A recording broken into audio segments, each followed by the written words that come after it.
যথেষ্ট বন্ধু নির্ভুল এবং স্পষ্টভাবে ওড়িয়া ভাষার নামকরণ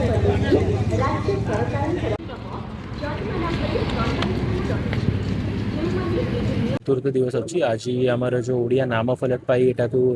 डेडिकेट कराई ओडिया नामफलक माने जो हिंदी रे इंग्लिश रे लिखा है गुड़ा फलक सेठी नामफलक रे ओडिया भाषार भी व्यवहार करा जाओ बोली समस्त को निवेदन करा लोक दुकान को जाकि आमर ये म्यूनिसिपालिटी टीम अच्छा एवं डिस्ट्रिक्ट लेबर ऑफिसर आमर जो चाइल्ड प्रोटेक्शन ऑफिसर एवं अन्य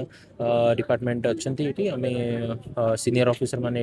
उपस्थित अच्छा जाकि दुकान रे जाकि लोक कहुच्छी कि केमिति से ओडियार प्रचार प्रसार पाइबी ओडिया नाम उपयोग करेंगे।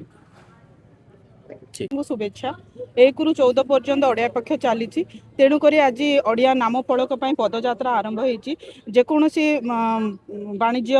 व्यावसायिक केन्द्र मानक कि कौन से प्रतिष्ठान मानक जदि ओडिया नाम फलक न लगा जाए ताहले सेमानक प्रति दृढ़ कार्यानुष्ठान नियाजिबो एवं कारण दर्शाओ नोटिस जारी करा जिवो एवं सेमानकु पेनाल्टी मध्य पड़िबो तेणुक ये पदयात्राटा बहुत भलरे हबो सक्सेसफुल हबो बोली कि आशा करूँ। धन्यवाद। ଦୋକାନ ବା ବାଣିଜ୍ୟ ପ୍ରତିଷ୍ଠାନର ନାମ ଫଳକ ଓଡ଼ିଶା ଦୋକାନ ଓ ବାଣିଜ୍ୟ ପ୍ରତିଷ୍ଠାନ ଏହାର ଉଲ୍ଲଂଘନ କରେ ବର୍ତ୍ତମାନ ଓଡ଼ିଆ ଭାଷାର ପ୍ରଚାର ସହ